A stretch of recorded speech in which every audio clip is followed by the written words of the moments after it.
A very warm good evening, welcome and namaskar to everyone present here. आज एक छोटी सी कहानी लेके आया हूं मैं। एक बार केरल में पुन्नथानम नाम का भगवान कृष्ण का एक परम भक्त रहता था। उन्होंने पूरे दिल और आत्मा से भगवान कृष्ण की पूजा की। लोग उन्हें उनके सुंदर भागवत प्रवचनों के लिए पसंद करते थे। उत्तरी केरल में कोटियूर नाम का एक मंदिर है। मंदिर में महत्वपूर्ण देवता भगवान शिव हैं। मंदिर को साल में केवल कुछ दिनों के लिए ही खुला रखा जाता था। एक बार पुन्नथानम कोटियूर मंदिर पहुंचे और पवित्र नदी में स्नान किया। उन्होंने भगवान शिव की पूजा की, खुद भी प्रसन्न हुए और कुछ दिनों तक वहीं रहे। प्रतिदिन भगवान के सामने भागवत का पाठ किया उन्होंने, और कई सैकड़ों लोगों ने भागवत के 10वें सर्ग के 60वें भाग में भगवान कृष्ण रानी रुक्मिणी को चढ़ाते हैं नामक अद्भुत लीला पर उनके मधुर प्रवचन सुने। भगवान ने अपनी प्रिय पत्नी रानी रुक्मिणी के साथ खेलने का फैसला किया और वे उससे खेल खेल में पूछते हैं कि वह भगवान से विवाह क्यों करना चाहती थी, जबकि उसके पास राजा शिशुपाल, साल, जरासंध आदि जैसे बेहतर विकल्प थे। ये सुनकर रानी रुक्मिणी बेहोश हो जाती है और भगवान उन्हें सांत्वना देते हैं। पुन्नथानम ने इस अध्याय के इस भाग को पढ़ना समाप्त कर दिया और अध्याय के अंत में बुक मार्क लगा दिया ताकि वे अगले अध्याय से पढ़ना जारी रख सके। अगले दिन उन्हें आश्चर्य हुआ जब उसी अध्याय की शुरुआत में बुक मार्क मिला। इसलिए पुन्नथानम ने वही भाग दूसरी बार पढ़ा। इसी तरह हर रोज बाकी दिनों में भी यही वाक्य दोहराया गया और उन्होंने बार बार उसी अध्याय को दोबारा पढ़ा। वर्ष के लिए मंदिर को बंद करने का आखिरी दिन आ गया। पुन्नथानम ने प्रवचन समाप्त किया और अन्य भक्तों के साथ मंदिर से लौट रहे थे, लेकिन वो भागवतम को मंदिर में ही भूल गए। कुछ दूर चलने के बाद उन्हें अचानक याद आया और वे अपने साथ भागवत लाना भूल गए हैं। वे जल्दी से वापस लौटे, नदी पार की और मंदिर के प्रवेश द्वार पर पहुंचे जो बंद था। उन्होंने मंदिर के अंदर किसी को भागवत के अध्याय का वही भाग पढ़ते हुए सुना। जैसे ही उन्होंने की होल से देखा तो उन्होंने स्वयं भगवान शिव को भागवतम पढ़ते हुए देखा। माता पार्वती उनको सुन रही थी। भक्ति भाव से उनकी आंखें आंसुओं से भर गई। पुन्नथानम वही निश्चल खड़ा रहा और उसने पूरा पाठ सुना। अंत में भगवान शिव ने पार्वती से पूछा, क्या आपको भागवत पाठ पसंद आया? पार्वती ने उत्तर दिया, हाँ, ये अच्छा था, लेकिन पुन्नथानम जितना अच्छा नहीं था। भगवान शिव ने उत्तर दिया, हाँ, ये सच है, मुझे भी पुन्नथानम से भागवत का पाठ सुनना ही पसंद है। इसलिए मैं हर दिन एक ही विषय की शुरुआत में बार बार बुक मार्क लगा देता हूँ। ये सुनकर बाहर खड़ा पुन्नथानम हिल गया और जोर से भगवान कृष्ण का पवित्र नाम बोला उसने। और जब उसने दोबारा देखा तो भगवान शिव और माता पार्वती उसकी आंखों से ओझल हो चुके थे। इस कहानी से हमें क्या समझ में आता है? ये लीला स्पष्ट रूप से बताती है कि देवताओं सहित सभी जीव इस महान साहित्य को इतना पसंद करते हैं और इसे बार बार सुनना चाहते हैं। With these few words, I hand it over to Mr. V.N. Rai ji to please unmute and start his discourse. Rai sir. Okay, thank you. तो सर्वप्रथम वंदना होगी। देखिए, हम वंदना 6 पार्ट में करेंगे। पहली पार्ट वंदना ऐसी है जिसमें राम और कृष्ण दोनों आ जाते हैं। अच्युतम केशवम राम नारायणम कृष्ण दामोदरम वासुदेवम हरिम श्रीधरम माधवम गोपिका वल्लभम जानकी नायकम रामचंद्रम भजे। अब भगवान कृष्ण की वंदना होगी, केवल एक। वंशी विभूषित करा नवनील दाभा पीतांबरा दरुण बिंब फलादरोष्ठा पूर्णेन्दु सुंदर मुखा अरविंद नेत्रा कृष्णात् परम तत्त्वहं न जाने। भगवान राम की वंदना होगी। नीलांबुज श्यामल कोमलांगम सीता समारोपित वाम भागम पाणौ महासायक चारु चापम नमामि रामं रघुवंशनाथम। अब हम 9 ग्रहों की वंदना करेंगे। ब्रह्मा मुरारी त्रिपुरांतकारी भानु शशि भूमिसुतो बुधश्च गुरुश्च शुक्रः शनि राहु केतव कुर्वन्तु सर्वे मम मनोरथं सदा। भगवान शंकर की वंदना होगी। 12 ज्योतिर्लिंग। सौराष्ट्रे सोमनाथम च श्रीशैले मल्लिकार्जुनम उज्जयिन्यां महाकालम ओंकारं मल्लेश्वरम।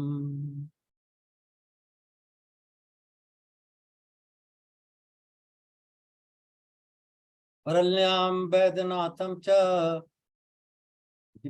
डाकिनी भीमशंकरम सेतुबंधु रामेश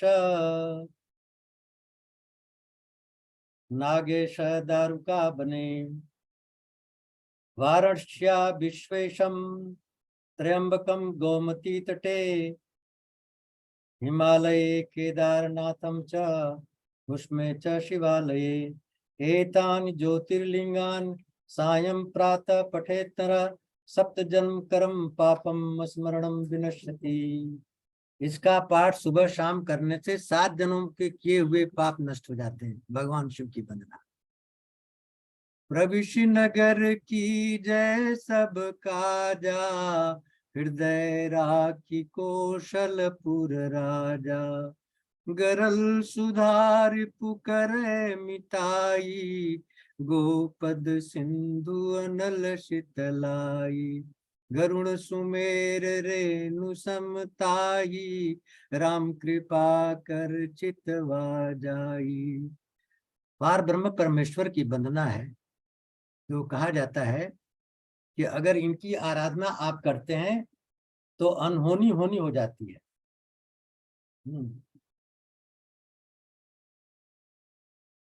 अब हम आज का व्याख्यान स्टार्ट करते हैं। बहुत इंपॉर्टेंट है। क्यों? विदुर जी ने मैत्रेयी जी से प्रश्न किया। क्या प्रश्न किया? सृष्टि बनी कैसे, बनाया क्यों, क्या कारण था?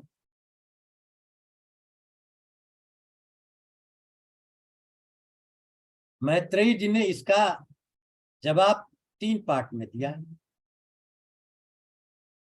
पहले तो मैत्रेयी जी ने कहा आप सब जानते हो विश्व कल्याण के लिए आप ये प्रश्न किए हो, क्योंकि आप खुद यम थे, मांडव ऋषि के श्राप से आप आए हो मृत्युलोक में, इसलिए आपको सब ज्ञान है। अब आपका प्रश्न है कि भगवान ने सृष्टि क्यों बनाई।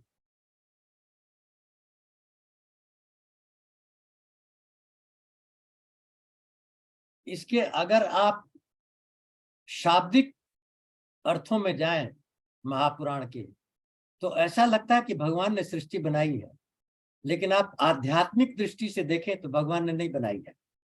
क्यों? भगवान तो अकर्ता है, वो तो कुछ करता ही नहीं, तो क्यों बनाए? बनाए कौन? एक बालक खेलने जाता है, क्यों? उसको खेलने की इच्छा होती है। भगवान तो पूर्ण तृप्त है, किसी चीज की इच्छा ही नहीं है, तो भगवान क्यों सृष्टि बनाने लगे? फिर भगवान तो निर्गुण है, उनके पास तो कोई गुण ही नहीं है, तो कैसे सृष्टि बनाएंगे? वो तो निर्विकार है, क्रियाहीन है, अकर्मा है, कर्म करते नहीं, तो सृष्टि बनाने का मतलब कर्म कर रहे हैं, विरोधाभास हो गया। तो अगर शाब्दिक अर्थ में भगवत महापुराण को पढ़ेंगे तो आप थोड़ा कंफ्यूज हो जाएंगे। क्यों?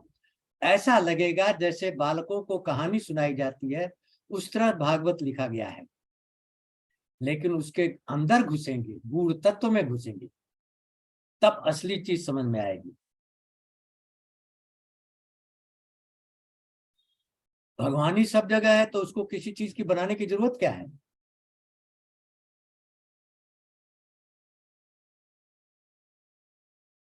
भागवत में स्टार्ट होता है कि भगवान दृष्टा बन के देखने लगे तो उनको दृश्य नहीं दिखाई दिया। अब ये भी अचंभा की बात है, भाई जितनी वस्तुएं हैं संसार में वो ब्रह्म ही है, दृश्य भी ब्रह्म है और दृष्टा भी ब्रह्म है।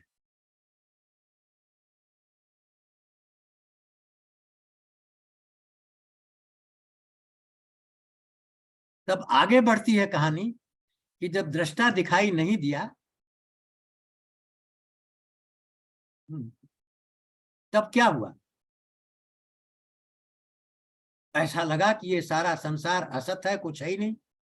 ऐसा नहीं है, क्योंकि सारी शक्तियां सो रही थी। कहां? भगवान के अंदर समाई हुई थी। कौन सी शक्तियां? गुण की शक्ति, क्रिया की शक्ति, आध्यात्म की शक्ति, कर्म की शक्ति, सब है उनके अंदर, और कुछ नहीं है। जो जो विरोधाभास को अपने अंदर लेकर के रहे वही ब्रह्म है। इसलिए वेद कहता है नेति नेति, ये है नहीं है, ये है नहीं है। क्यों कहता है? क्योंकि अगर ये है तो उसके अलावा क्या होगा?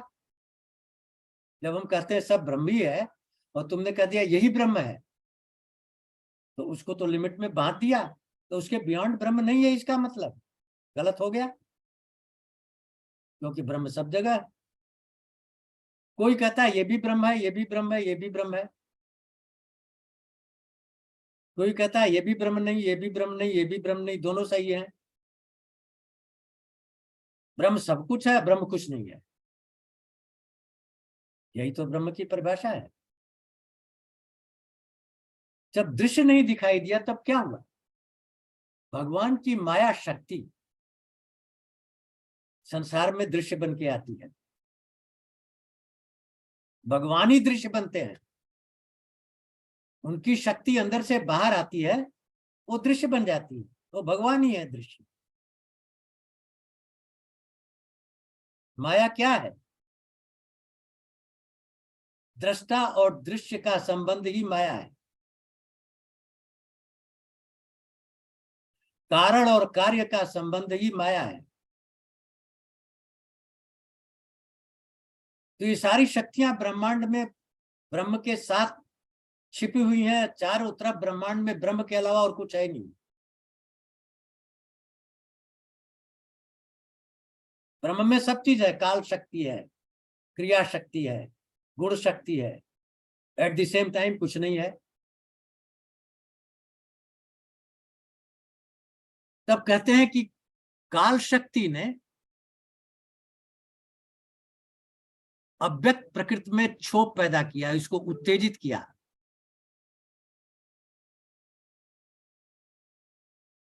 अव्यक्त प्रकृति, और जब उसको उत्तेजित किया, काल क्या होता है पहले समझिए। चीजों का परिवर्तन ही डिफिनीशन है काल की। समय क्या है? परिवर्तन नापता है और कुछ नहीं है। परिवर्तन का द्योतक ही काल है। चीजें परिवर्तित हो रही, यही काल है, काल की परिभाषा है। तो काल निरंतर अपना काम कर रहा है। क्या कर रहा है? चीजें परिवर्तित हो रही हैं। मूल प्रकृति किसमें परिवर्तित हो गई? अपनी असली प्रकृति में। क्या है प्रकृति में? संपूर्ण ब्रह्मांड में जो प्रकृति है उसमें सत्व, रज और तम के अलावा कुछ नहीं है। जैसे आप पढ़ते हैं साइंस में कि एटम में इलेक्ट्रॉन, प्रोटॉन, न्यूट्रॉन होता है 3। एक नेगेटिव चार्ज है जो गति करता रहता है, इलेक्ट्रॉन क्रिया करता है, वो रजस है। एक जिस पर कोई चार्ज नहीं, न्यूट्रल है, वो सात्विक है, जो न्यूक्लियस में बैठा हुआ है, न्यूट्रॉन। और एक सोया हुआ है अज्ञान अंधकार में, प्रोटॉन, पॉजिटिव चार्ज। तो यही 3 चीजों का आविष्कार कणाद ऋषि ने किया कि प्रकृति जो है अणु से बनी है।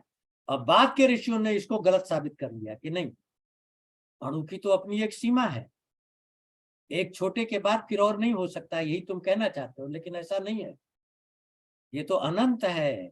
इसलिए कंसेप्ट ऑफ सात्विक, राजसिक, तामसिक लाया गया, इसका कोई अंत नहीं है। तो जब इनके अंदर उद्वेग पैदा हुआ, सात्विक, राजसिक, तामसिक, इन्होंने अपने स्वभाव को प्रकट किया। क्या है इनका स्वभाव?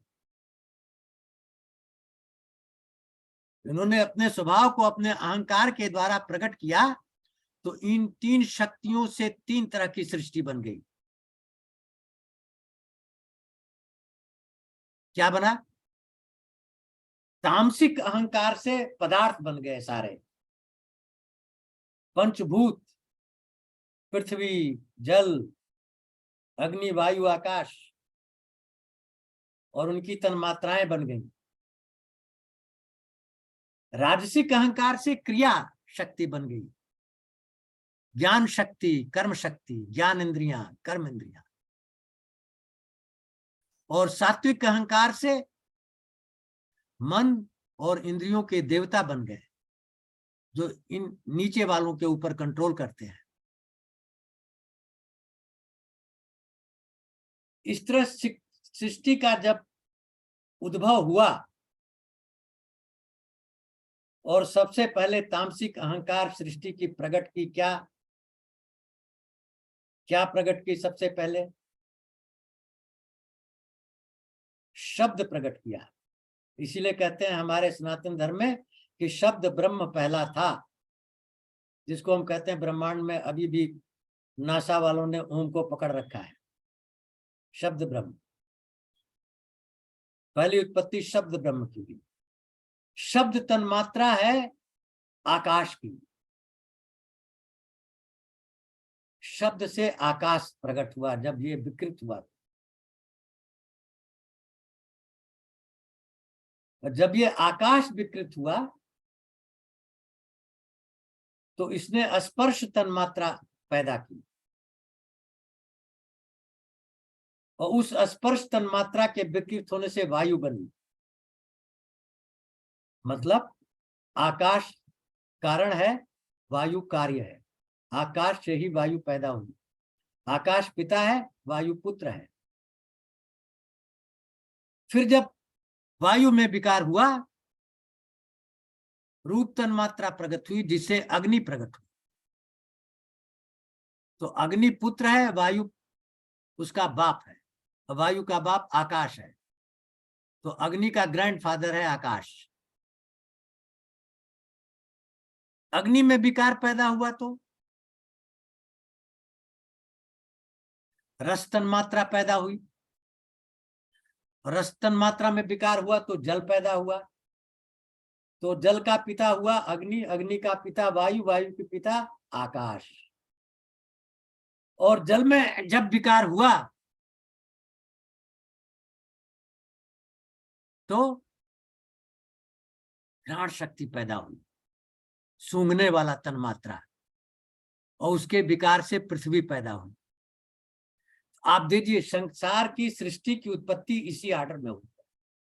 सबसे पहले आकाश बना, आकाश ने वायु को जन्म दिया, वायु ने अग्नि को जन्म दिया, और अग्नि ने जल को जन्म दिया, और जल ने पृथ्वी को जन्म दिया। ये क्या है? तामसिक प्रकृति की अहंकार की अभिव्यक्ति है। तामसिक अहंकार अपने को अभिव्यक्त किया 5 पदार्थों में।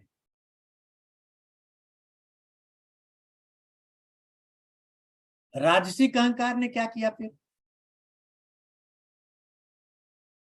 राजसिक अहंकार ने अपने को व्यक्त किया क्रिया में और ज्ञान में, कर्मेंद्रियां और ज्ञान इंद्रियां बन गई।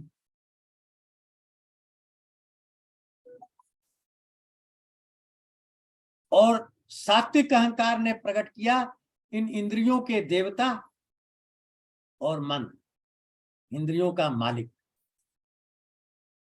अब ये सब जब प्रकट हो गए तो उसमें सबसे पावरफुल कौन है? देवता प्रकट हुए।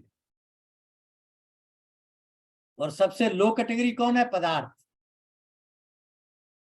पृथ्वी, जल, अग्नि, वायु, आकाश। और बीच में क्या है? क्रिया शक्ति और ज्ञान शक्ति है, जानने की शक्ति और करने की शक्ति। लेकिन जानने करने वाला कौन कराता है? देवता कराते हैं, इंद्रियों के देवता। यही समझने की बात है। तो जब ये देवता आ गए जिनके अंदर चित्त शक्ति थी, भगवान की पुरुष रूपी जो शक्ति थी वो इन देवताओं में थी, सोचने की शक्ति। सोचने लगे हम क्यों आए, किस लिए आए, क्या करना है।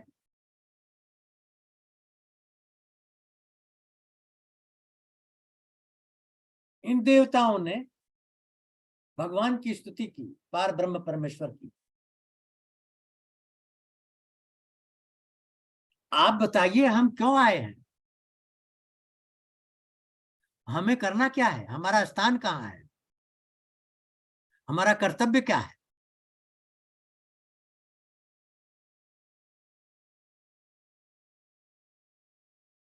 जब इन देवताओं ने बहुत प्रार्थना की भगवान से,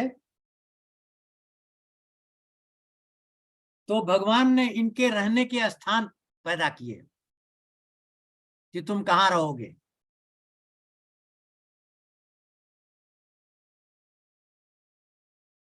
आप समझिए 18 तरह के देवताओं को 18 स्थान पैदा किया। क्या स्थान पैदा किया? यही समझने की बात है सृष्टि में। सबसे पहले मुंह बनाया,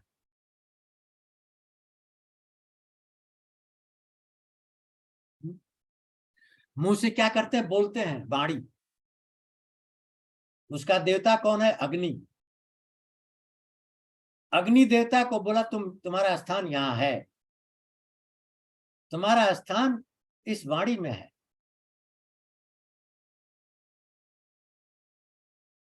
तो अग्नि देवता अपनी वांग शक्ति के साथ साथ मुंह में प्रवेश कर गए, स्थान मिल गया उनको।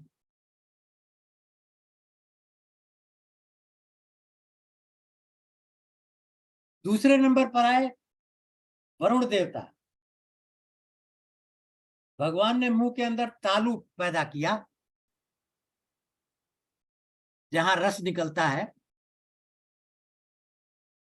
और वरुण देवता को रस ग्रहण करने की इंद्री के साथ बोला तुम यहां निवास करो, रस का ज्ञान पैदा करो।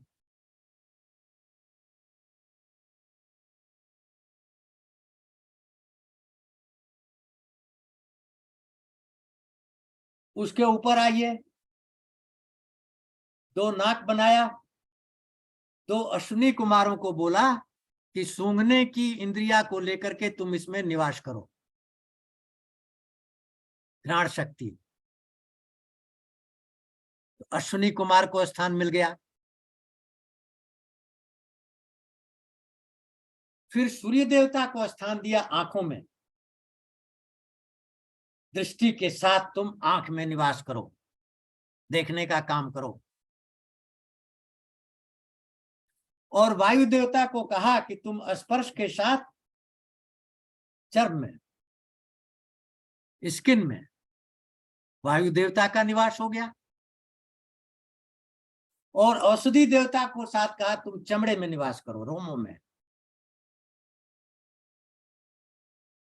और फिर प्रजापति को कहा कि अपने अंश वीर्य के साथ लिंग में निवास करो, जिससे ये आनंद का अनुभव करेगा। और मन को कहा कि चंद्रमा के साथ तुम हृदय में निवास करो।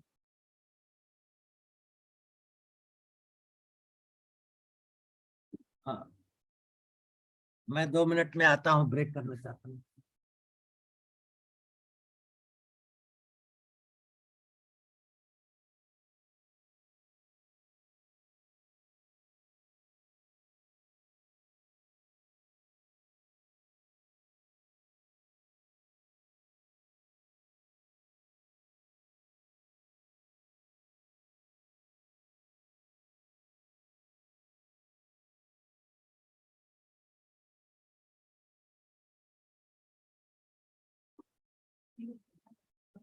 नहीं नहीं नहीं, बंद करो। तुम नीचे आके आ जाओ, बैठ जाओ, बंद मत करो। बंद कर दोगी तो गड़बड़ हो जाएगा, समझे? उसको जैसे चल रहा है चलने दो। तो देखिए, एक एक देवता का स्थान फिक्स हो रहा है।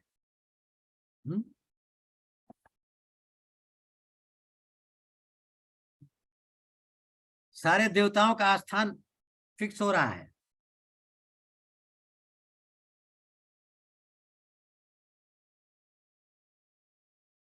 इस तरह से जब सारे देवताओं का स्थान फिक्स हो गया, बहुत सारे देवता हैं, 18-20 हैं, उनको तो स्थान मिल गया। अब सृष्टि कहां पहुंच गई? सृष्टि में पदार्थ आ गए, सृष्टि में ज्ञान शक्ति आ गई, सृष्टि में क्रिया शक्ति आ गई। क्यों? क्योंकि चलने वाले और जानने वाले देवता भी आ गए। हाथ से आप ग्रहण करते हो और छोड़ते हो, इंद्र देवता प्रकट हुए उसमें। पैर से आप चलते हो, विष्णु देवता प्रकट हुए उसमें। चित्त में ब्रह्म का अंश खुद बैठ गया, जिसको हम मेमोरी कहते हैं। वहां ब्रह्म बैठ गया। लिंग में प्रजापति खुद वीर के रूप में बैठ गया। इस तरह सारे देवताओं का स्थान फिक्स कर दिया। और फिर इसके बाद ये भी बताया कि देखो, ये जो 23 तत्व पहले बने हुए थे, क्या बना था पहले? महतत्व बना था, अहंकार बना, तन्मात्राएं बनी, 5 भूत बने, 5 कर्म इंद्रियां, 5 ज्ञान इंद्रियां, सूक्ष्म तत्व बने। इन 23 को लेकर के एक रचना हुई, जिसको कहते हैं विराट पुरुष।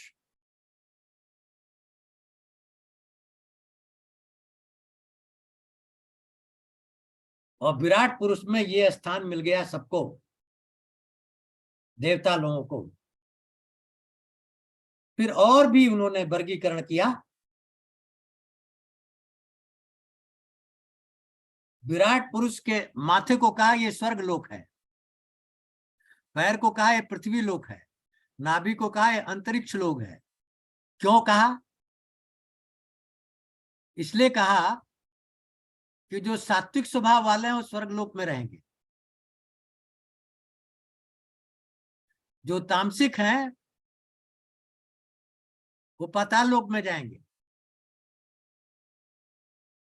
हम लोग 50-50 वाले पृथ्वी लोक में रहेंगे, और जो भगवान शंकर के गण हैं वो इस अंतरिक्ष में रहेंगे। आकाश में बहुत सारी आत्माएं घूम रही हैं, भूत प्रेत पिशाच। सबको नहीं पकड़ती, जो कमजोर होता है उसको पकड़ लेती।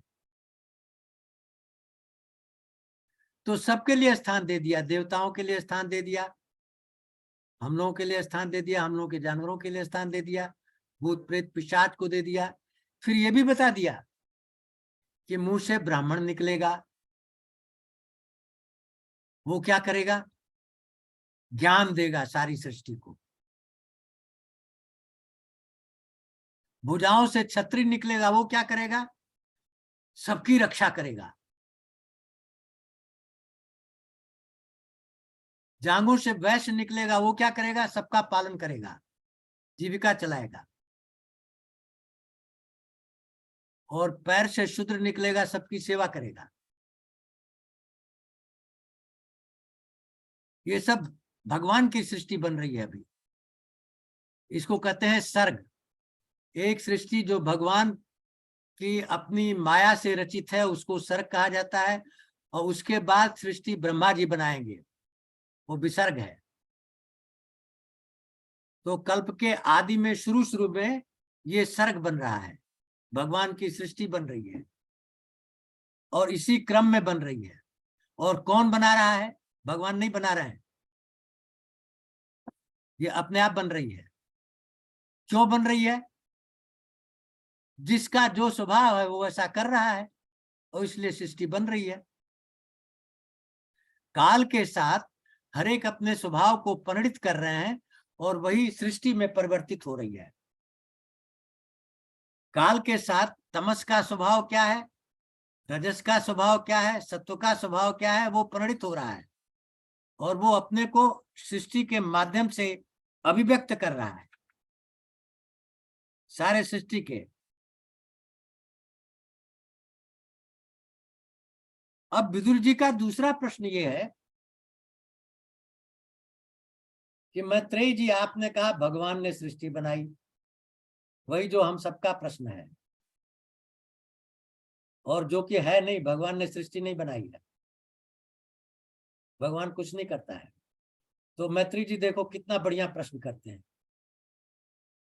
भगवान की परिभाषा क्या है? बोधमय है, ज्ञान स्वरूप है, और क्या है? तृप्त है, किसी चीज की इच्छा नहीं है, कामना रहित है, पूर्ण काम है, गुण रहित है, निर्गुण है, निर्विकार है, कोई विकार नहीं है। जब ब्रह्म की ये परिभाषा है तो सृष्टि कैसे इसने बनाया? जब ये कुछ करता नहीं है, उसके पास कोई गुण नहीं है, तो फिर ये क्यों सृष्टि बनाया? यही तो उच्च कोटि का प्रश्न है और इसका समाधान किया मैत्रेय जी ने। आपने बिल्कुल सही कहा विदुर जी, भगवान तो निर्गुण है, उसके पास कोई गुण नहीं है।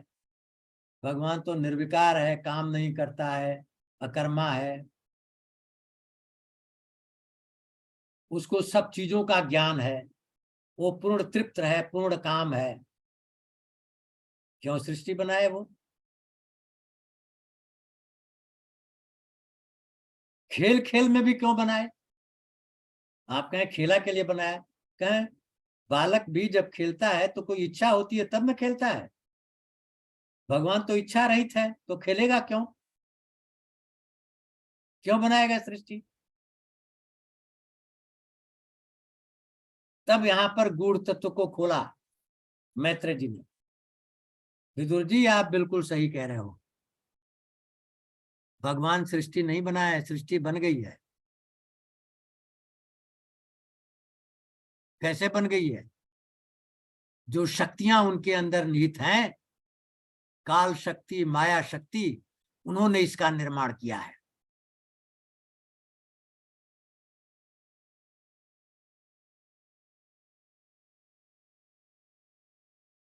और लगता है कि भगवान ने इसको बनाया है नहीं। अब इसका बहुत बढ़िया एग्जाम्पल दिया उन्होंने।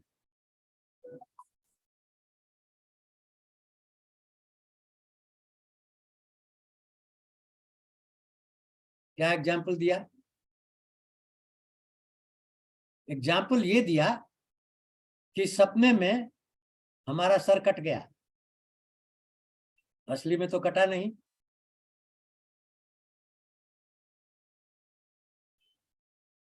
क्यों दिख रहा है कि कट गया? क्योंकि सपने में हमारी बुद्धि की बटन ऑफ हो जाती है, विवेक की बटन ऑफ हो जाती है। जब हम सपना देखते हैं तो बुद्धि की बटन ऑफ होती है, और जैसे ही हम जग जाते हैं बुद्धि की बटन ऑन हुई, पता चला कोई सर नहीं कटा था। तो सपने में लगा कि सर कट गया। क्यों लगा? क्योंकि बुद्धि की बटन ऑफ थी। तो जीव क्यों सोचता है कि मैं ये सब कर रहा हूं? बंधन कारक कर्म।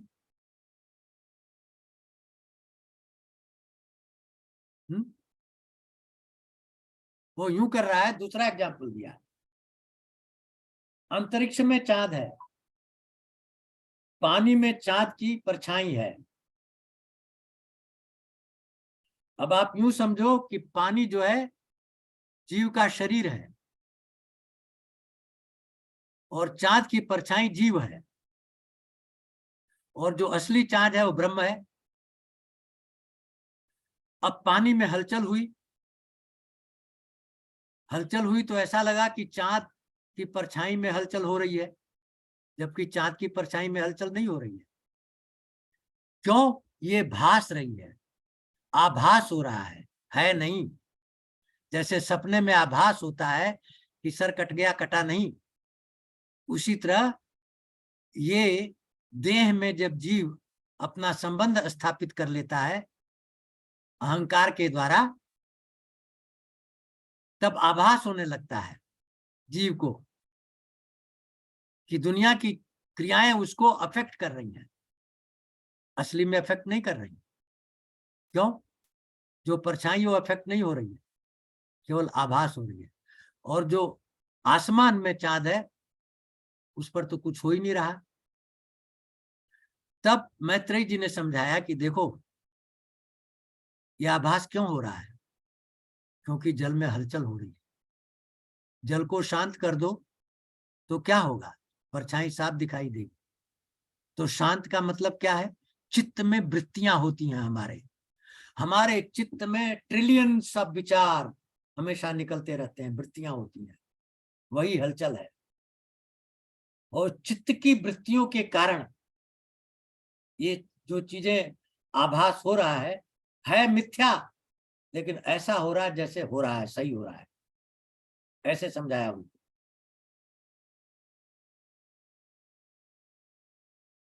आभास हो रहा है, हो नहीं रहा है। तो कहते फिर ब्रह्म को क्यों नहीं प्रतीति होती है? कहता इसलिए कि वो अभी जल में है ना, वो इस शरीर में है ना, तो शरीर से संबंध स्थापित कर लिया है। अगर वो इस शरीर के सारे संबंध काट दे, कैसे कटेगा? इंद्रियों को समेट ले, ज्ञान इंद्री, कर्म इंद्री और मन 11 को समेट ले, समेट करके चित्त में बांध दे एक बिंदु पर। अब जो हलचल थी बंद हो गई, क्योंकि हलचल सेंस कौन कर रहा था? ज्ञान इंद्री। हलचल कर कौन रहा था? कर्म इंद्री। दोनों को बांध दिया आपने। तो जब मनुष्य जीव अपनी इंद्रियों को कंट्रोल करके प्राण शक्ति के द्वारा भगवान के चरणों में बांध देता है, चित्तरूपी चरणों में, तब क्या होता है? संसार की प्रतीति मिट जाती है, भगवान की प्रतीति प्रत्यक्ष दिखने लगती है।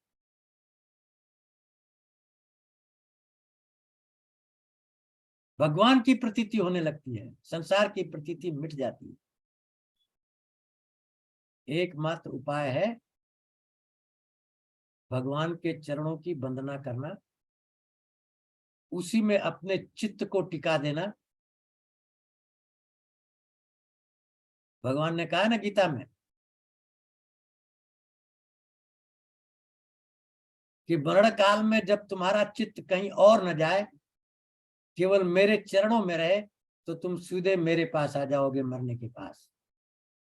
और फिर सूत्र बना दिया कि मरने के वक्त जिसका जिसका स्मरण करोगे वही बन जाओगे नेक्स्ट जोनी में। तो जो जिंदगी भर भगवान का स्मरण करता रहता है, वही मरते समय भी भगवान को स्मरण करेगा और भगवान को पालेगा। तो यहाँ मैत्रेय जी ने यही कहा है कि अगर भगवान की प्रतीति करनी है तो अपनी प्राण शक्ति के द्वारा चित्त को नियंत्रित करो, इंद्रियों को वश में करके, मन को वश में करके, और एक बिंदु पर भगवान के चरणों में अपनी आस्था रख के भगवान की प्रतीति हो जाएगी।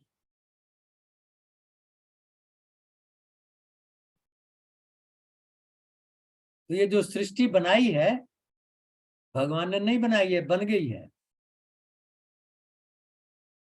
क्यों बन गई है? यही तो बुद्ध का आविष्कार है। भगवान बुद्ध कहते हैं कि कोई आत्मा नहीं, कोई परमात्मा नहीं, ये प्रकृति जो है, जैसे अभी कहा गया, प्रकृति और पुरुष मिलकर सृष्टि बन गई, चेतन और जड़ के संयोग से सृष्टि बन गई, कोई बनाया नहीं। और ये बनती बिगड़ती रहती है साइनोसाइडल वेव की तरह। चलती रहती है, बनती है, बिगड़ती है, बनती है, बिगड़ती है। तो जो विदुर जी के प्रश्न थे कि भगवान तो निर्गुण है, तो भगवान क्यों सृष्टि बना रहा है? मैत्री जी ने कहा बनाया नहीं, तुमको लग रहा है कि भगवान बनाया, ये बन गई, बनाया नहीं, ये बन गई। तब विदुर जी बहुत प्रसन्न हुए कि आपने मेरे अज्ञान को पूरी तरह मिटा दिया। हम्म, हम्म, हम्म।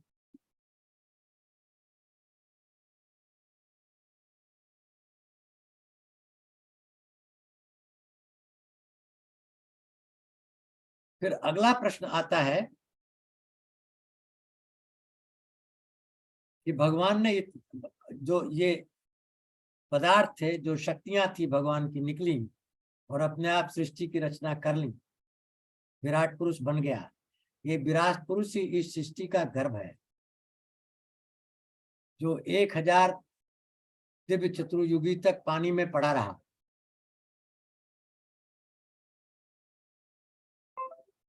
इसलिए जीव की उत्पत्ति पानी से कही गई। एक अमीबा पानी में था, उससे फिर बढ़ा और जीव की उत्पत्ति हुई। तो ये विराट पुरुष पानी में पड़ा रहा।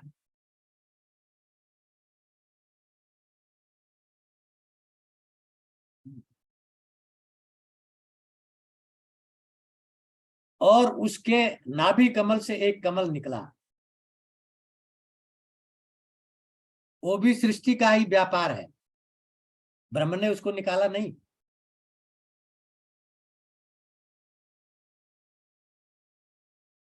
उस नाभि कमल पर ब्रह्मा जी विराजमान हुए। उन्होंने चारों तरफ देखा, कुछ नहीं है, चारों तरफ जल ही जल है। अपने से पूछा, मैं कौन हूं, किस लिए यहां बैठा हूं?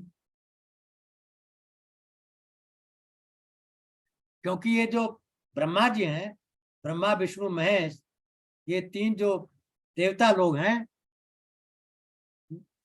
ये भी भगवान के अंश ही हैं। भगवान ही बने हैं, ब्रह्मा भगवान ही बने हैं, विष्णु भगवान ही बने हैं, महेश। सृष्टि में जितनी चीजें दिखाई दे रही हैं सब ब्रह्म ही है, भगवान ही है, भगवान के अलावा कुछ नहीं। इसीलिए तो कहते हैं, जब तुम सबको मेरे में देखोगे और मेरे को सब में देखोगे, उसी दिन तुम्हारा ज्ञान फलित होगा। तब तुम्हारा ज्ञान हो गया पूरा। क्या कहना चाहते हैं? कि हम ही हैं और कुछ नहीं है। तो ब्रह्मा जी ने जब बड़ी आराधना की कि मैं कौन हूं, क्या करूं, कहां से आया, तब उन्होंने उस कमल के नाल में घुस करके ढूंढने की कोशिश की कि आधार क्या है। बहुत काल तक घूमते रहे, कुछ नहीं मिला उनको। वापस लौट आए, कोई आधार नहीं मिला।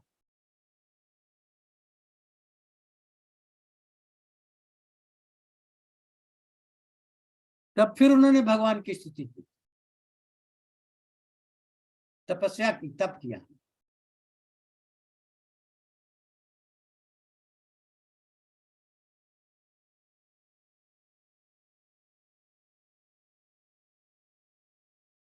तो ब्रह्मा जी ने तप किया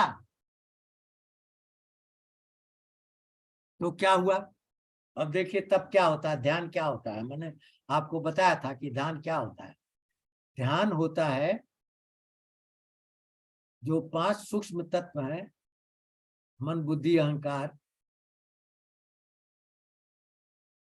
चेतना, चित्त जो है, वो चित्त ही ब्रह्म है। हम कहते हैं अंतर्यामी रूप से भगवान सबके अंदर हैं। जिसको चित्त कहा जाता है वही अंतर्यामी भगवान है। जब आप उस चित्त के अलावा जितने 23 एलिमेंट हैं, चित्त के अलावा नीचे से चले तो पृथ्वी, जल, अग्नि, वायु, आकाश, 5 इनके गुण। पृथ्वी का गंध, जल का स्वाद, अग्नि का स्वरूप, हवा का स्पर्श, आकाश का शब्द, 5 कर्म इंद्रियां जो ये पैदा करती हैं। मुंह शब्द पैदा करता है, स्पर्श हाथ पैदा करता है, अग्नि पैर पैदा करता है, और मूत्र द्वार से जल पैदा होता है, मल द्वार से मोह पैदा होता है। उसके ऊपर होती है ज्ञान शक्तियां। ज्ञान शब्द को हम कान से पकड़ते हैं, स्पर्श को त्वचा से पकड़ते हैं, स्वरूप को आंख से पकड़ते हैं, स्वाद को जीवा से पकड़ते हैं, गंध को अपनी नाक से पकड़ते हैं। तो इस तरह कितने हो गए? 5 तत्व, 5 तन्मात्रा, 5 कर्मेंद्रियां, 5 ज्ञानेंद्रियां, 20 हो गए। और 20 के ऊपर 4 हैं, मन, चित्त, बुद्धि, अहंकार। तो आप चित्त को अलग कर दीजिए, मन, बुद्धि और अहंकार 3 को पकड़े रहिए। ये सूक्ष्म तत्व है। ये कैसे करते हैं समझिए इसको। जब हम जागृत स्थिति में होते हैं तो सारे एक्टिव होते हैं, ये चारों के चारों एक्टिव होते हैं। जब स्वप्नावस्था में होते हैं तो एक बटन ऑफ हो जाती है। कौन सी बटन? बुद्धि की। इसलिए अटपटांग टटटांग हम इमेजिन करते हैं, उसका कोई वो नहीं होता है, टांग पूछ नहीं होती। क्यों? बुद्धि नहीं है वहां। बुद्धि कहती है ये मत करो। मन क्या करता है? संकल्प विकल्प करता है, बहुत सारी संकल्प, बहुत सारे विकल्प, बहुत सारी चीजें करता है। बुद्धि उसको छांट करके कहती है ये सही है, ये गलत है। बुद्धि बंद हो गई तो हम सपना देखते हैं। गाढ़ निद्रा में होते हैं तो मन भी बंद हो गया, मन की बटन चली गई, संकल्प विकल्प भी खत्म हो गया। निद्रा में मन की बटन ऑफ हो गई, बुद्धि की बटन आ गई। कौन सी बटन रह गई? अहंकार की बटन और चित्त की बटन रह गई। 2 बटन है। अहंकार क्या क्या होता है कि हम हैं। हम कौन है? नींद के बाद जगेंगे वही हम है, वही तो अहंकार है। अहंकार की बटन कब बंद होगी? जब आप चित्त में जाकर के चिपक जाओगे। चित्त क्या है? पार ब्रह्म परमेश्वर। जब आप 23 को छोड़ करके चित्त में चिपक गए तो अहंकार भी छूट गया। अहंकार छूटने का मतलब शरीर ही छूट गया, आप ही गायब हो गए। आप गायब हो गए, वहां केवल ब्रह्म रह गया, चित्त रह गया। सारे आविष्कारक जितने हुए हैं, सारे वैज्ञानिक इसी स्थिति में आविष्कार किए हैं। आर्किमिडीज ने जब आर्किमिडीज प्रिंसिपल लगाया तो वो चित्त में इकट्ठा था। क्यों? क्योंकि अहंकार होता तो नंगे क्यों भागता? अहंकार कहता ना, अरे तुम नंगे क्यों जा रहे हो? राजा के पास नंगे जाते हैं?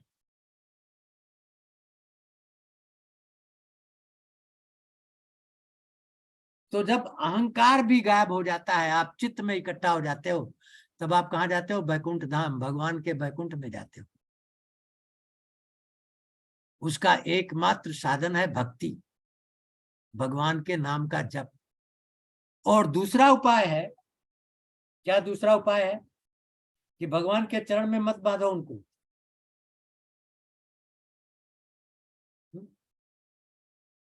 क्या करो? अपनी शक्ति के द्वारा इन 23 के पार जाओ। इंद्रियों को बस में करो, मन को बस में करो, आम को बस में करो, अहंकार को भी बस में कर लो। ये तुम्हारे सर्वेंट हो गए, तुम इसके मास्टर हो गए। तब क्या हो गया? तुम्हें मोक्ष मिलती है। मोक्ष का मतलब संसार से संबंध टूट जाता है। संसार आपका मालिक नहीं है, आप संसार के मालिक। दोनों स्थितियां अलग हैं, एक मोक्ष है और एक भगवत धाम है। भक्त भगवत धाम में जाता है और ऋषि मुनि जो है मोक्ष प्राप्त करते हैं। इसको विदुर जी को समझाया मैत्री जी ने कि सृष्टि बन गई, भगवान ने नहीं बनाया। ब्रह्मा बन गए, ब्रह्मा ने स्तुति की, भगवान ने कहा सृष्टि की रचना करो। ब्रह्मा जी ने कहा कैसे सृष्टि की रचना करें, मेरे पास कुछ है ही नहीं। भाई बनाने के लिए कुम्हार को मिट्टी चाहिए तब ना बनाएगा। तो मेरे पास केवल जल दिखाई दे रहा है, मेरा शरीर दिखाई दे रहा है, आकाश दिखाई दे रहा है। कैसे रचना होगी?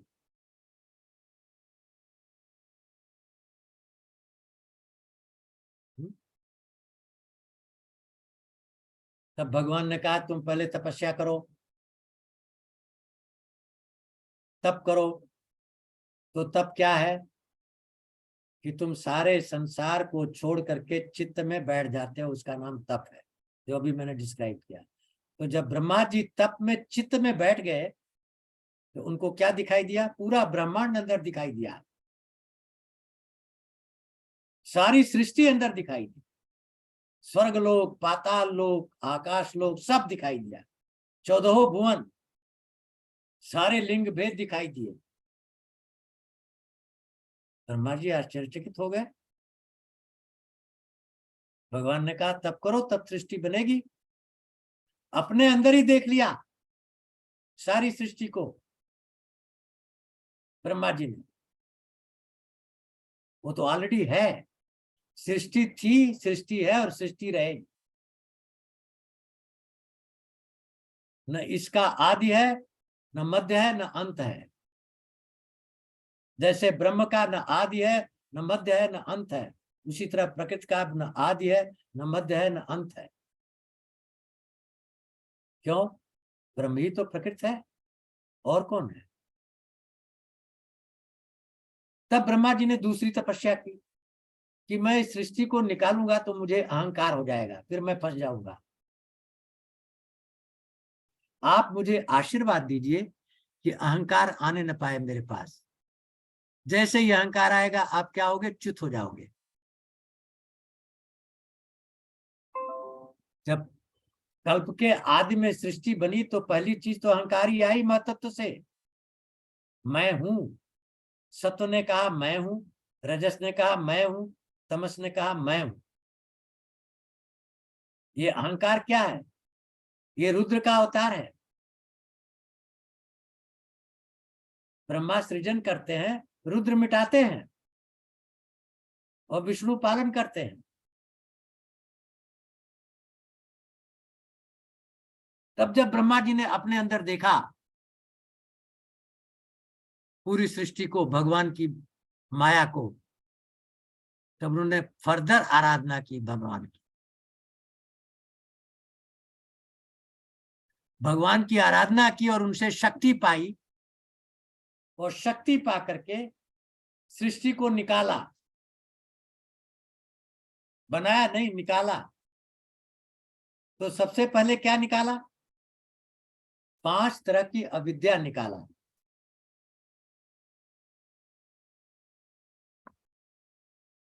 इस अविद्या से ही सारा हमारा ज्ञान ढका रहता है।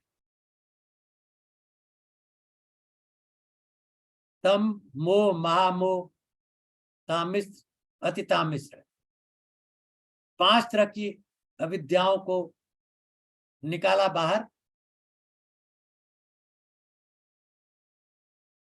बड़े दुखी हुए। ये क्या है? ये तो कोई बात नहीं बनी। मैंने अविद्या को ही निकाल दिया।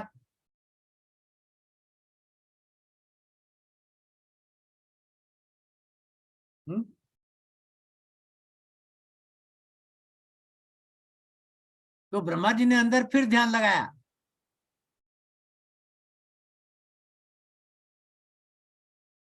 और ध्यान लगा के देखा कि अंदर तो 10 तरह की सृष्टि बनी पड़ी है। अंदर अंदर छिपी हुई है 10 तरह की सृष्टि। कौन कौन सी? पहली सृष्टि महतत्व की, जो शुरू में काल ने क्षोभ प्रकट किया तो महतत्व मिला, जिसमें सारे ये पदार्थ और पुरुष की कॉन्शियसनेस छिपी हुई थी। महतत्व की सृष्टि। दूसरा अहंकार की सृष्टि छिपी हुई है। ये अहंकार क्या पैदा किया? तमस अहंकार पदार्थ पैदा किया, रजस अहंकार इंद्रियां पैदा किया, तन्मात्रा की सृष्टि जिससे सारे पदार्थ हुए। फिर इंद्रियों की सृष्टि चौथी थी, कर्म इंद्रियां, ज्ञान इंद्रियां। 5 इंद्रियां, देवताओं की सृष्टि, जो विराट पुरुष ने सबको स्थान दिया था। और 6वां ये अविद्या की सृष्टि थी, जो इन्होंने निकाला था। और 7वां इन्होंने देखा कि अंदर क्या है? वनस्पतियां हैं, औषधियां हैं। जब जीव बाहर आएगा तो खाना भी तो खाएगा। तो सातवीं सृष्टि उनकी है, जीविका की सृष्टि, वनस्पतियां हैं, चेतना की। आठवीं सृष्टि कितनी है? पशु और पक्षियों की सृष्टि है। नौवीं सृष्टि किसकी है?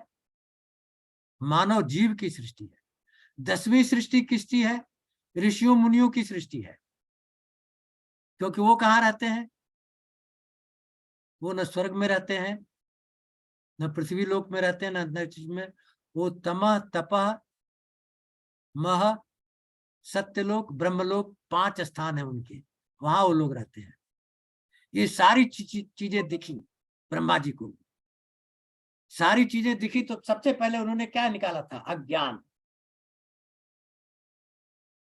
तब उन्होंने देखा कि ये सारी चीजें मैंने अज्ञानी क्यों निकाला। तब उन्होंने 4 ऋषियों को पैदा किया, सनक, सनंदन, सनातन, सनत कुमार, जो आज भी हैं और बालक हैं 5 साल के। वो बुढ़े होते ही नहीं, क्योंकि उनके अंदर विकार आता ही नहीं। और इनको बना के कहा कि तुम जाओ सृष्टि की उत्पत्ति करो, विस्तार करो। इन्होंने कहा ये मेरा काम नहीं है, हम तो जा रहे हैं तप करने, हम तप करेंगे और कुछ नहीं करेंगे पिताजी। और वो तब से आज तक तप ही कर रहे हैं। ब्रह्मा जी बहुत दुखी हुए कि मेरे बेटे मेरा कहा हुआ नहीं सुनते हैं। ठीक है, तब उनको बहुत गुस्सा हुआ, क्रोध हुआ। और क्रोध से क्या हुआ? उनकी दोनों भौहों के बीच में से एक छोटा बालक निकला, नीले और लाल कलर का। वो था रुद्र। रोने लगा। भगवान रुद्र पैदा हुए। स्थान बताइए मेरे लिए, काम बताइए मेरे लिए। बोला सृष्टि की रचना करो। उन्होंने भूत प्रेत पिशाच रचना चालू कर दिया। रुक जाओ रुक जाओ रुक जाओ रुक जाओ, बस बस हो गया हो गया, तुम ये काम बंद करो, जितना बनाना था तुमने बना लिया, अब जाओ तपस्या करो। तो उनको कैलाश पर भेज दिया, जाओ वहीं बैठे हुए आज तक। फिर उन्होंने 10 ऋषियों को पैदा किया। मारीच,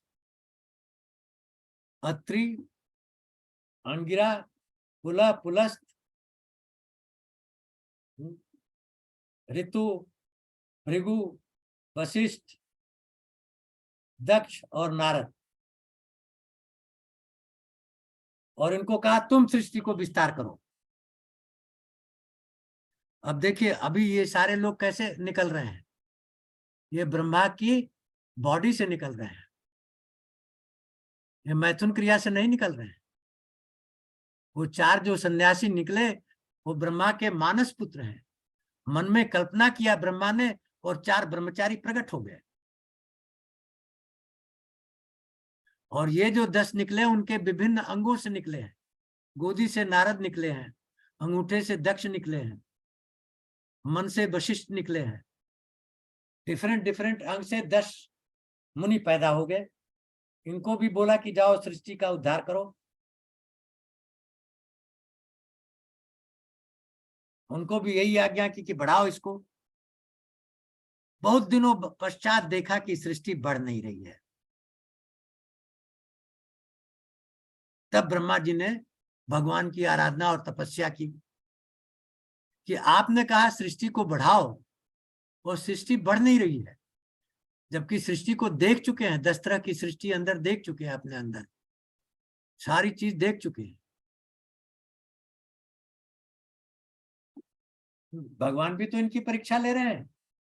तब भगवान ने कहा ठीक, अब तुम्हारी सृष्टि का विस्तार बड़ी तीव्र गति से होगा।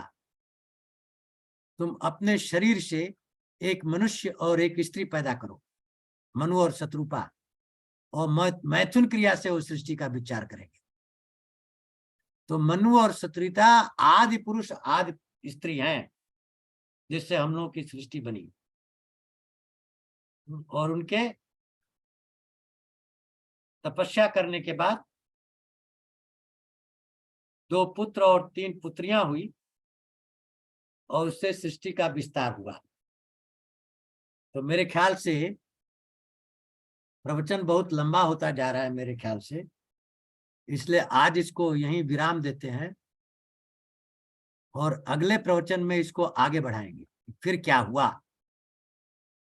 तो आपने देख लिया इन नटसेल, सृष्टि भगवान ने नहीं बनाई, गलतफहमी में मत रहिए। सृष्टि है, थी और रहेगी, इसको किसी ने बनाया नहीं है। क्यों? ब्रह्म ही सृष्टि बन जाता है, ब्रह्म ही अपने को प्रणीत कर लेता है, जो ब्रह्मा जी ने अंदर देखा। ध्यान लगा के, जितनी दृश्य चीजें हैं सब ब्रह्म ही है। जब आप इस अवस्था में पहुंच जाओगे कि सब दृश्य चीजें ब्रह्म ही हैं, तो अब क्या किसी को हार्म करोगे, किसी से द्वेष करोगे, सबसे प्यार करोगे। भगवान किस चीज से मिलते हैं? प्यार से। प्यार कब होगा? जब इस स्थिति में पहुंच जाओगे कि सारी सृष्टि ब्रह्म ही है और सारी सृष्टि से प्यार करने लगोगे तो ब्रह्म प्राप्त हो जाएगा। यही ब्रह्म को प्राप्त करने का एकमात्र जरिया है। सब में ब्रह्म देखो, सबको प्यार करो। तो प्रविश्य नगर की जय सब काजा, हृदय राखी कौशलपुर राजा। गरल सुधारि पुकरे मिताई, गोपद सिंधु अनल शीतलाई। गरुण सुमेर रेन समताई, राम कृपा कर चितवा जाई। जय श्री राम, जय जय श्री राम। अब कोई शंका समाधान प्रश्न हो तो पूछिए।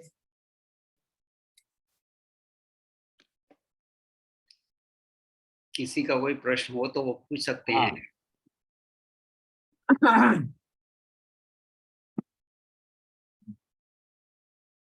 और उसका उत्तर भी मैं अपनी बुद्धि से ही दूंगा, और बुद्धि तो अपूर्ण है, तो मेरा उत्तर भी अपूर्ण होगा। इसलिए घबराइए नहीं। जैसे जैसे बुद्धि शार्प होती जाती है, हम असली उत्तर की तरफ अप्रोच करते जाते हैं, और जैसे जैसे बुद्धि कुंद होती जाती है, हम असली उत्तर से दूर होते जाते हैं। और बुद्धि को शार्प करने का एक ही साधन है, ध्यान। ध्यान ध्यान लगाना सीखिए, बुद्धि शार्प हो जाएगी। कंसंट्रेशन।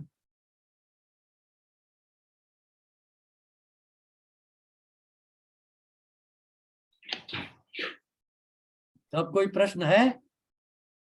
सर आज लग नहीं रहा कोई प्रश्न। नहीं, नहीं आएगा, अभी रुकिए, प्रश्न आएगा ना।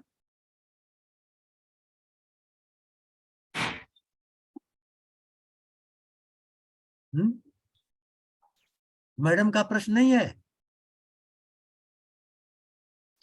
हैं? होना चाहिए ना। ये जो आपने लिखा है ना कि ये वाली भगवत पुराण लो, उसमें लेटेस्ट एडिशन लेना चाहिए। है? हाँ, लेटेस्ट ले लीजिए। वैसे लेटेस्ट हो चाहे पुराना, वो बदलता नहीं है। ज्ञान तो जो दे दिया वही रहता है। आप सोचिए, ये भागवत महापुराण वेद व्यास ने कब रचना की, और तब से आज तक चला आ रहा है। पहले बाई वर्ड ऑफ माउथ होता था, उस समय प्रिंटिंग उंटिंग तो थी नहीं, शिष्य को सिखा दिया जाता था, शिष्य अपने शिष्य को सिखाता था, वर्ड ऑफ माउथ से चलता रहा, वेद भी पुराण भी सब कुछ। उसके बाद जब प्रिंटिंग का साधन आया तो इसको किताबों में छाप दिया गया, शिष्यों ने इसको छाप दिया। ब्रह्म से सृष्टि बन गई, आप बोल रहे हैं रचना नहीं की, बन गई। हाँ, ये तो फिर ये इसका क्वेश्चन आंसर तो आया ही नहीं, क्यों? अगर बन गई तो आंसर आया ही नहीं, क्यों बन गई? आंसर इसका यही है ये कि आंसर ये नहीं है। सृष्टि थी, है और रहेगी। ये कोई समय नहीं था जब ये बनी। जैसे ब्रह्म की परिभाषा है कि वो था, है और रहेगा, तो ब्रह्म और सृष्टि एक ही है, ब्रह्म ही सृष्टि बना। अपने को सृष्टि में प्रणीत कर दिया। क्यों किया ये नहीं पता, अभी बताया ना, अभी भी नहीं ये क्वेश्चन खड़ा। उसकी शक्तियां काम कर रही हैं, काल शक्ति काम की, तो जो छिपी हुई अहंकार थी उसको प्रकट कर दिया। तो समय के साथ ब्रह्मांड में, प्रकृति में ये तत्व मौजूद हैं। समय के साथ उनके अंदर अहंकार जब भर जाता है कि मैं सात्विक हूं, मैं राजसिक हूं, मैं तामसिक हूं, तो वहां से सृष्टि का उद्गम हो जाता है, अहंकार से। क्योंकि अहंकार से पहले तो सारी चीजें थी महतत्व में। तो आपको लगता है कि जो बड़े सिद्ध पुरुष हैं उनको सब ब्रह्म दिखता है? हाँ बिल्कुल। अच्छा। वो तो हंसते हैं हम लोगों के ऊपर। जो ज्ञानी लोग हैं उनमें और पागल में कोई फर्क नहीं होता है। एक ही तरह के लोग दुखी हैं इस संसार में। कौन? एक जो महामूढ़ है उसको कोई दुख नहीं है। आप खूब शराब पिला दीजिए, उसको कोई दुख है? कुछ दुख नहीं है, सारा दुख दूर हो गया उसका। और दूसरा है जो ज्ञानी है, जो चित्त में अपने को बांध दिया और सारे 23 तत्व को लांग गया, वो संसार में है ही नहीं। वो संसार में नहीं तो दुख है, जब वो संसार में है ही नहीं तो उसको दुख कहां से होगा? ये वालों को दुख है जो संसार में है, तो हम क्यों लोगों जैसे। ऐसा किया? खुद ही उसको रचा और अब खुद अपने में लीन करना चाहता है। हाँ, तो वो लीन हो जाती है। ये क्यों? ये जो है प्रकृति जो है साइनोसॉइडल वेव की तरह है, बनती है, रहती है, बिगड़ती है, बनती है, रहती है, बिगड़ती है। जैसे समुद्र की लहरें हैं, उठती हैं, रहती हैं, मिट जाती हैं, उठती हैं, मिटती हैं, उठ जाती हैं। अब आप कहें क्यों उठ रही हैं? हवा के झंकोर से उठ रही हैं, पानी तो के टेम्परेचर डिफरेंस से उठ रही हैं। साइंटिफिकली तो फिर अलग बात हो गई ना। साइंटिफिकली साइंस और आध्यात्म एक ही है, यहाँ पे नहीं लग रहा। दोनों जुड़े हुए हैं। जैसे जीव की उपमा लहर से दी जाती है और सागर की उपमा पार ब्रह्म परमेश्वर से। पार ब्रह्म परमेश्वर भी पानी है और लहर भी पानी है। तो जीव का जो आत्म तत्व है वो भी ब्रह्म तत्व ही है, लेकिन वो उठी और फिर विलीन हो गई उसी में।